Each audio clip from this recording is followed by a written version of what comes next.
नमस्कार प्रिय विद्यार्थियों। ओलिगोपोली मार्केट में अभी तक जो हमने पढ़ा है वो ये था कि ओलिगोपोली मार्केट में की फीचर्स क्या होती हैं और ये कैसे इमर्ज होती हैं। उसके बाद फिर हमने पढ़ा था कि ओलिगोपोली मार्केट के अंदर जो प्राइस रिजिडिटी पाई जाती है कि कीमत एक मार्केट में जो एस्टैब्लिश हो जाती है उस पे ही क्यों कीमतें रहती है मार्केट में सामान्यतः। और उससे संबंधित हमने पॉल स्वेजी की जो थ्योरी थी किंग की डिमांड कर्व एनालिसिस, विकुंचित मांग वक्र कर्व एनालिसिस, वो हमने उसके अंदर पढ़ा था। आज की इस वीडियो में हम ये जानने की कोशिश करेंगे कि जो ओलिगोपोली मार्केट है उसमें एक जो फर्म्स हैं सामान्यतः इंडिपेंडेंट व्यवहार ना कर चाहे वो टेसिट रूप में हो या फॉर्मल हो। टेसिट मीन्स या तो छुप छुपा के हो या फिर फॉर्मल मीन्स सामने से सबको स्पष्ट रूप से दिखाई दे, ऐसे हो। एक एग्रीमेंट सा हो जाता है उनके बीच में अपनी प्राइस के प्रति, अपनी आउटपुट के प्रति और टोटल क्वांटिटी जो बेचनी है उनके प्रति। तो जब मार्केट के अंदर ओलिगोपोली मार्केट के अंदर जब फर्में इस तरह है, चाहे वो छुप छुपा के टेसिट फॉर्म में या फॉर्मल फॉर्म में स्पष्ट तौर पर मार्केट के अंदर प्राइस और आउटपुट के बारे में एक कॉमन रूल्स ऑफ कंडक्ट ले लेती हैं, कॉमन रूल्स बना लेती हैं और सभी फर्मों को वो रूल्स फॉलो करती हैं, तो उस प्रकार की मार्केट को हम कोलिजन मार्केट कहलाते हैं। कोलिसिव ओलिगोपोली के नाम से हम उसको जानते हैं। जहाँ तक कोलिसिव ओलिगोपोली मार्केट की बात है, ये दो प्रकार की हम यहाँ पे पढ़ेंगे। एक परफेक्ट कोलिजन जिसका जो एग्जाम्पल होगा कार्टेल होगा, जिसको हम पूर्ण रूप से कोलिजन गठबंधन बोलेंगे, और दूसरा जो एग्जाम्पल होगा वो होगा इम्परफेक्ट कोलिजन जिसमें हम प्राइस लीडरशिप मॉडल को हम पढ़ेंगे। जहाँ तक कार्टेल की बात है, कार्टेल के अंदर कार्टेल क्या होता है कि जो मार्केट ओलिगोपोली मार्केट की जो भी जितने भी फर्में हैं सभी फर्में अपना आउटपुट, अपने कीमतें निर्धारण करने का जो फैसला है, जो अधिकार है इंडिविजुअल फर्म का, वो किसी अपनी एक सेंट्रल यूनियन को, सेंट्रल जैसे एडमिनिस्ट्रेटिव अथॉरिटी जो वो बनाते हैं, जो वो एस्टेब्लिश करते हैं, उसको सौंप देते हैं। तो कार्टेल क्या होता है, एक तरह का प्राइस एंड आउटपुट कार्टेल के अंदर होल इंडस्ट्री का, और ईच मेंबर, हर मेंबर के कितना वो चार्ज करेंगे प्राइस को और कितनी क्वांटिटी को वो प्रोड्यूस करेंगे, इसका सारा का सारा जो निर्णय है वो उनके द्वारा जो एस्टैब्लिश जो कॉमन अथॉरिटी है उसको सौंप दिया जाता है।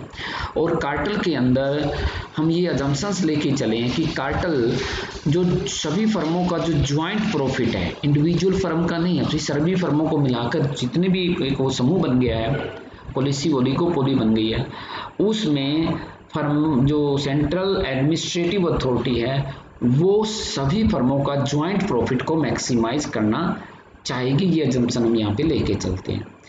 तो जब परफेक्ट कार्टेल बनता है तो हम यहाँ मान के ये चलते हैं कि दो ही फर्में हैं, फर्म ए और फर्म बी, और जो सेंट्रल जो एडमिनिस्ट्रेटिव अथॉरिटी है वो इस प्रकार व्यवहार करती है कि जैसे वो खुद एक मोनोपोलिस्ट हो और जो फर्में हैं, जो फर्मों के प्लांट है इंडिविजुअल फर्मों के, वो उसके अपने प्लांट हो।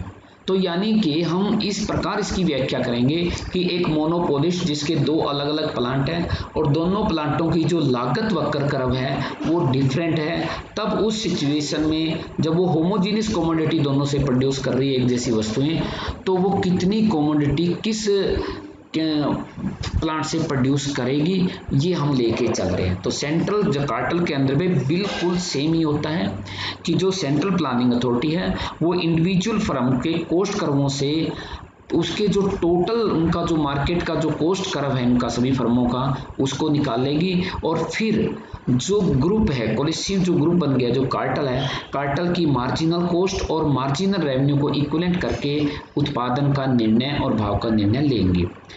तो सबसे पहले हम क्या निकालेंगे यहाँ पे, जैसा कि आप इस डायग्राम्स के अंदर देख सकते हैं, इस डायग्राम में तीन पार्ट हैं, part A, part B, part C. जो पार्ट ए है वो कोस्ट कर्व दिखाता है फर्म ए के, और पार्ट बी है वो कोस्ट कर्व दिखाता है फर्म बी के, और जो थर्ड पार्ट है वो इन दोनों के कंबाइंड कोस्ट कर्व को दिखाता है। और मार्जिनल कॉस्ट कर्व को दिखाता है। जो यहाँ पे C1, C2, C3 जो कर्व है आपका, ये कर्व मार्जिनल कॉस्ट कर्व है सभी फर्मों का संयुक्त रूप से, जो कार्टेल का अपना कह सकते हैं हम सभी फर्मों का। तो ये कॉस्ट कर्व कैसे ड्राइव हुआ है, ये कॉस्ट कर्व सभी फर्मों के, यहाँ पे दो ही फर्में हैं तो दोनों फर्मों के मार्जिनल कॉस्ट कर्वों को हॉरिजॉन्टली जोड़कर यहाँ पे निकाला गया है। अब ये हॉरिजॉन्टली क्यों जोड़ते हैं, इसकी व्याख्या मैं यहाँ पे एक न्यूमेरिकल एग्जांपल के साथ आपके सामने करता हूँ। देखिए, जो फर्म ए है जब 28वीं वस्तु उत्पादन करती है तो उसकी मार्जिनल कॉस्ट 10 रुपीज़ के इक्विवेलेंट है। 28वीं वस्तु की मार्जिनल कॉस्ट 10 रुपीज़ के बराबर है। दूसरी तरफ जब फर्म बी 10वीं वस्तु पैदा करती है तो उसकी मार्जिनल कॉस्ट 10 रुपीज़ के बराबर है। इट मीन्स 28वीं वस्तु की 10 और मार्केट में 10वीं वस्तु की भी 10 रुपया, तो दो वस्तु उत्पादन हुई, 28वीं और 10वीं। तो जो टोटल वस्तुएं पैदा हुई 28वीं और प्लस 10वीं मीन्स 38वीं जो वस्तुएं पैदा हुई, तो उनका हम क्या लेते हैं, दोनों वस्तुओं का औसत ले लेते हैं मार्जिनल कॉस्ट। तो 28वीं का मार्जिनल कॉस्ट 10 रुपया है, 10वीं की मार्जिनल कॉस्ट जो बी प्रोड्यूस करती है उसकी मार्जिनल कॉस्ट भी 10 रुपये है, तो इसको 2 से डिवाइड करेंगे तो 10 रुपीज़ के बराबर हो जाएगी। तो टोटल मार्केट में जो टोटल कमोडिटी प्रोड्यूस होती हैं 28 प्लस 10 30, तो टोटल मार्केट के अंदर 10 रुपये की मार्जिनल कॉस्ट 38वीं वस्तु की होगी। तो इस प्रकार ये टोटल मार्जिनल कॉस्ट कर्व निकाला, यहाँ पे पॉइंट निकाला एक। अब सेकंड पॉइंट C2 ड्रा करते हैं। C2 के लिए हमने क्या लिया, 38वीं वस्तु की फर्म ए जब उत्पादन करती है तो 12 रुपये मार्जिनल कॉस्ट है, और जो फर्म बी उत्पादन करती है 22वीं वस्तु की तो 12 रुपये मार्जिनल कॉस्ट है। तो 38 प्लस 22 मीन्स 60वीं यूनिट की मार्जिनल कॉस्ट भी क्या होगी, यहाँ पे 12 रुपये के बराबर होगी। और इसी प्रकार 42वीं प्लस 30वीं की मार्जिनल कॉस्ट 14 रुपये है, तो 72वीं वस्तु की मार्जिनल कॉस्ट करो C1 पॉइंट पे भी क्या होगी, C3 पॉइंट पर 14 रुपये की। तो इस प्रकार C1, C2 और C3 को मिलाकर हमको मार्जिनल कॉस्ट कर्व प्राप्त हो गया, जो इंडिविजुअल फर्मों के मार्जिनल कॉस्ट कर्वों को हॉरिजॉन्टली जोड़ के प्राप्त किया है। अब जो सेंट्रल एडमिनिस्ट्रेटिव अथॉरिटी है, कार्टेल है जो, वो कार्टेल क्या करेगा, वो अब कंबाइंड मार्जिनल कॉस्ट को जो टोटल मार्केट है उसकी मार्जिनल रेवेन्यू के बराबर इक्विवेलेंट रखेगा, ताकि ज्वाइंट प्रॉफिट मैक्सिमाइज हो। आप सबको पता है कि प्रॉफिट वहाँ पे मैक्सिमाइज होता है जहाँ पे मार्जिनल कॉस्ट मार्जिनल रेवेन्यू के इक्विवेलेंट हो और मार्जिनल कॉस्ट करो मार्जिनल रेवेन्यू करो को नीचे से काटे। तो यहाँ पे ये पोजीशन C2 पॉइंट पर अर्थात E पॉइंट पर होगा। तो जो कार्टेल का इक्विलिब्रियम होगा वो E पॉइंट पे होगा, और टोटल कार्टेल की जो उत्पादन होगा वो 60 रुपीज़ होगा। और आप यहाँ देख सकते हैं 60 रुपीज़ 60 जो वस्तुएं हैं उत्पादन की गई हैं, इस पे जो भाव है वो P के बराबर है कि 12 और 14 के बीच में भाव होगा। अब कार्टेल ने ज्वाइंट प्रॉफिट तो मैक्सिमाइज कर लिया, अब कार्टेल को ये डिसाइड करना है सेंट्रल एडमिनिस्ट्रेटिव अथॉरिटी को कि ये जो टोटल 60 वस्तुएं जो पैदा की है वो अलग अलग जो यूनिट्स हैं, जो अलग अलग फर्म्स हैं, वो कितना उत्पादन करेंगी। तो उसके लिए क्या करेगी, जो कार्टेल है सेंट्रल एडमिनिस्ट्रेटिव जो अथॉरिटी है कार्टेल की, वो 60 वस्तुओं को दोनों फर्मों में इस प्रकार बांटेगी कि जो मार्जिनल कॉस्ट है दोनों फर्मों में वो अब भी कार्टेल की ज्वाइंट मार्जिनल कॉस्ट के बराबर हो। तो मार्जिनल कॉस्ट आपकी 12 के बराबर है, तो सभी फर्मों में 12 हो जानी चाहिए। तो यहाँ पे 12 जब होगी जब 22 वस्तुएं होंगी, और फर्म ए में 12 जब होगी जब 38 वस्तु होंगी। तो इसलिए 60 वस्तुओं को 22 वस्तुएं फर्म बी उत्पादन करेगी और 38 वस्तुएं फर्म ए उत्पादन करेगी। और भाव क्या होगा, जो कार्टेल का प्राइस है जो 12 और 14 के बीच में P पॉइंट पर है, ये कॉमन भाव दोनों ही चार्ज करेंगे। इस कॉमन भाव पर आप यहाँ पे देख सकते हैं, क्योंकि फर्म ए का जो कोस्ट कर्व एवरेज कोस्ट है वो नीचे है, लोअर लेवल पे है, और फर्म बी के हायर लेवल पे है। तो फर्म जो बी है उसको टोटल जो प्रॉफिट है M, N, O और P, ये टोटल प्रॉफिट कम है, और फर्म ए का जो टोटल प्रॉफिट है, ए बी सी और पी, ये प्रॉफिट क्या है, ज़्यादा है। लेकिन ध्यान देना ये कार्टेल है, कार्टेल ने डिसाइड किया, सेंट्रल प्लानिंग अथॉरिटी ने डिसाइड किया है कि कितना उत्पादन सभी फर्मों को करना है, और जो प्रॉफिट होगा ये कार्टेल अपने ही खाते में, अपने यूनियन के अंदर अपने खाते में ही क्या करेंगे, इकट्ठा करेंगे। और फिर जो पहले से इनका एग्रीमेंट है उस एग्रीमेंट के तहत इस प्रॉफिट को क्या करेंगे, वो शेयर करेंगे। तो ये चीज हमने देखा कि परफेक्ट कोलिजन के अंदर, कार्टेल के अंदर जो प्राइस का और आउटपुट का विभिन्न फर्मों के द्वारा वो कैसे निर्धारित होता है। अब डियर स्टूडेंट्स, अब हम पढ़ लेते हैं कि इम्परफेक्ट कोलिजन के अंदर प्राइस और आउटपुट कैसे डिटरमाइन होता है, और इसका जो हमारे सिलेबस में एग्जांपल दिया गया है वो है प्राइस लीडरशिप मॉडल का। प्राइस लीडरशिप मॉडल क्या होता है कि मार्केट के अंदर एक फर्म होती है जो या तो लो कॉस्ट की फर्म हो सकती है या मार्केट के हिसाब से काफ़ी बड़ी फर्म हो सकती है जिसमें के पास मार्केट का जो हिस्सा है वो बहुत ज़्यादा है। वो मार्केट के अंदर, या फिर ये भी हो सकता है कि वो फर्म पुरानी फर्म हो जिसको आने वाली जो नई फर्में हैं उसको फॉलो करती हैं। तो जो प्राइस लीडरशिप जो फर्म होगी, जो लीडर फर्म होगी, जो डोमिनेट फर्म होगी, वो कीमत का निर्धारण करेगी और उस कीमत को जो स्मॉल फर्म है वो क्या करेंगी, उसको फॉलो करेंगी। तो यहाँ पे हमने डोमिनेट जो फर्म है, डोमिनेट फर्म का अर्थ ये है कि मार्केट में जो ज़्यादा हिस्सा है जो बेचा जा रहा है मार्केट में, वो किसी एक फर्म के द्वारा बेचा जा रहा है और जो बाकी फर्में हैं वो थोड़ा थोड़ा हिस्सा बेचती हैं।